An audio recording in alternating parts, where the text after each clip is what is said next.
How's it going, everyone? Want to go over a bunch of PlayStation game news and updates ahead of the Game Awards that I'm sure is going to be jam-packed with a lot of content to cover, so we'll talk about that later on after that does air. But we've got a bit of an update on Last of Us Part 2's remastered no return mode. Honestly, you guys know how I feel about Last of Us Part 2. Not my favorite game in the world, to say the least. And the idea of it getting remastered just a few years after its initial release and the game already looks so good, I just don't really care for that. However, it is just a $10 upgrade, and once they told us about this no-return roguelike survival mode, okay, you've piqued my interest now, and I like that they're adding a completely new component to the game. And it's not a full-on new release. I'm really excited for this element, and we've got some new details about that, so I do want to talk about it. GTA 6 has taken the world by storm. What has it had? 100 million views over on YouTube, most viewed trailer ever across gaming, movies, etc., etc. Obviously, I feel a little bit more attached to Red Dead as a franchise, and the voice actor of Arthur Morgan is saying that he is certain Rockstar will eventually make a Red Dead Redemption 3. Yeah, I'm pretty certain that they'll make an RDR 3 as well. It's really, are we gonna be alive by the time the game comes out? Spine is a brand new single-player, story-focused action title that'll be coming to PS5. We'll talk about that, and a surprising remake may be in development and soon to be announced. We'll talk that at the end of this video. But first of all, Last of Us Part 2 Remastered has gotten a trailer for its no return mode. Experience The Last of Us Part 2's Remastered's deep combat via an entirely new single-player mode. Survive as long as you can in each run as you choose your path through a series of randomized encounters featuring different foes and memorable locations from throughout Part 2, all culminating in tense boss battles. Unique gameplay modifiers can offer new and unexpected challenges as you fight to succeed and survive in a host of different encounter types. Play as Ellie, Abby, and a variety of unlockable characters, including never-before playable characters like Dina, Jesse, Lev, and Tommy, and more, each with unique traits to offer a variety of playstyles and unlock skins for them as you progress to use in the mode. The gameplay of this looks awesome. A roguelike survival mode within the context of Last of Us. I think this could be awesome. It would be nice if there was some sort of multiplayer attached to it. I think if we add a little bit of multiplayer into this could be something incredibly compelling, but this is a significant addition to Last of Us Part 2, and I think this is going to be an addition that makes a lot of people check out Part 2's remaster mode, even for people like me that hated Last of Us Part 2, or let's just say weren't big fans of it. I think this no return mode has interested those people as well. Last of Us Part 2 Remastered is coming to PlayStation 5 on January the 19th. Now, it will be a standalone purchase if you do want it. It'll be $49.99, much like the Uncharted Legacy of Thieves collection, I believe it was, with Uncharted 4 and Lost Legacy, but that was a $10 upgrade as well. Last of Us Part 2 will be a $10 upgrade. They can go the route of Last of Us Part 1. Like, Last of Us Part 1, at the very least, was a game that initially dropped in 2013, and its initial release was on the PlayStation 3. You can finagle and finesse your way into a $70 re-release of that with no upgrade path. I kinda understand that. Part 2, on the other hand, you really couldn't finagle a $70 release with this without really causing a lot of vitriol to be thrown your way. So I'm happy how they handled it, and the fact that the no return mode has been included as well.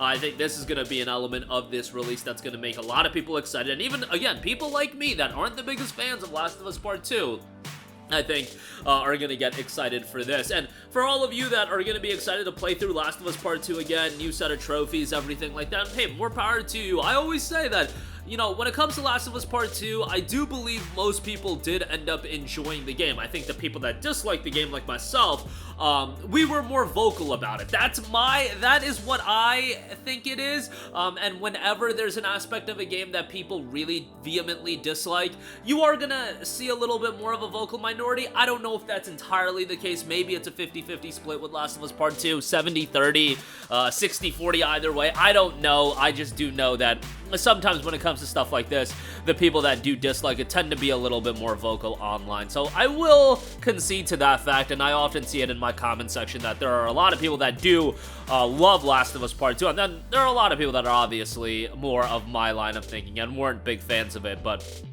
Nevertheless, the no return mode should offer something enjoyable to everyone across the board. Alright, moving on from that, Arthur Morgan's voice actor Roger Clark noted a couple things on Twitter reacting to the reveal of Grand Theft Auto 6. He also answered a question from someone asking about RDR3. Clark replied to say he's certain fans will see Red Dead Redemption 3 one day, but qualified that statement by saying he has no idea when that'll be. Clark also ruled out the return of Outlaw Arthur Morgan in the game, which, you know, if you know how RDR2 plays out, yeah, or you can't continue Arthur Morgan's story, but I would have imagined, hey, there's a big chance Red Dead Redemption 3 would be a prequel. If you know how Red Dead Redemption 2 is structured, you can certainly do a prequel for that game. Like, you could do it. And I think that would be a pretty cool way to handle Red Dead as a whole, that every game just goes further and further back. I mean, at some point, in this lifetime, I think I'll be able to make it to Red Dead 4, maybe Red Dead 5 at best, but after Red Dead 5, I mean, I'm gonna be long gone from this world before we see that game come out. Even with Red Dead 3, like, yeah, we're talking about maybe, hopefully seeing that game in 2030. It's not coming out in 2030, guys. At best, it'll be 2032, 2033. These games are just taking longer and longer to develop for, and keep in mind, it took 12 years between the release of GTA 5 and GTA 6.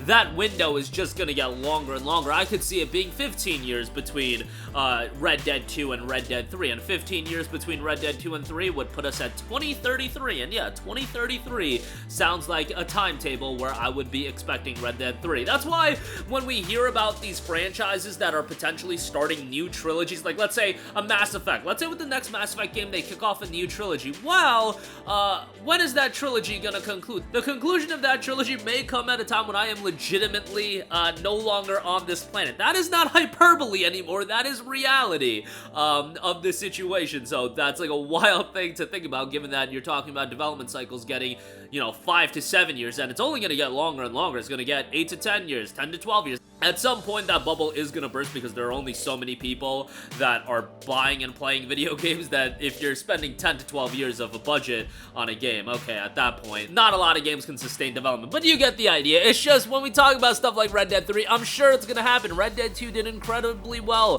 from a financial and commercial standpoint, but as far as seeing a release, who knows when that'll ultimately be happening. Moving on from that, Spine, which was first announced as a team-based action game in 2021, has now been reintroduced with a brand new trailer and direction, but now being a single-player, story-focused action game coming to PlayStation 5, Xbox Series, and PC. Spine is a single-player, story-rich action game focused on intense close-quarters gunfights with aesthetics of gun fu movies. Boost your reflexes using a spine augmentation and shoot the bad guys up close in mass while performing all kinds of choreographic moves with your firearm. Ever wondered what it's like to be the hero of an action movie? To find yourself in the epicenter of the action, kicking the gun out of your opponent's hand or parrying a bullet with a trusty katana? Look no further. Spine is a cinematic game about close-quarter gunfights. Become the hero of your favorite action movie. Grab your guns, enhance your reflexes with spine augmentation, and get ready for the fight. Visual style of the game looks unique and definitely technically impressive. Key features note innovative combat, movie-like experience, unrivaled atmosphere, gripping narrative,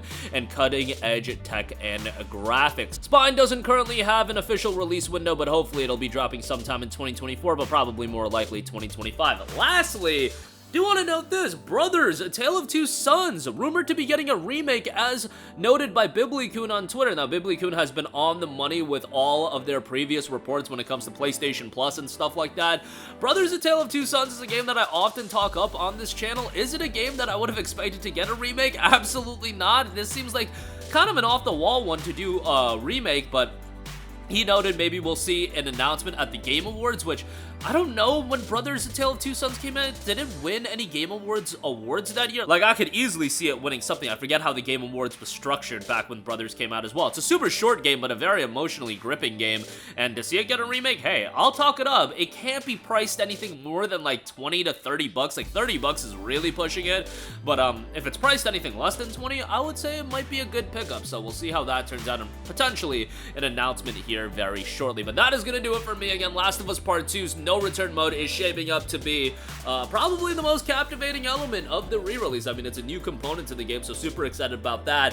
It would be nice if it had multiplayer, but we can't have everything go our way. For now, I'm excited about the addition of a roguelike survival mode. Arthur Morgan's voice actor, Roger Clark, saying that he's certain Red Dead 3 will be happening, but as far as when, you know, at this point, I wouldn't be getting too excited about it. It probably is a ways away. Let's get through GTA 6. Let's get through a release of that without anything going completely awry, and then we can talk about Red Dead 3. Spine gets a gameplay trailer. Looks pretty interesting. A story-focused action title, and Brothers: A Tale of Two Sons might be getting a full-on remake. We'll see if that gets announced at the Game Awards. That's gonna do it for me. Sound off with all of your thoughts in the comments section down below. Thank you for watching, and goodbye.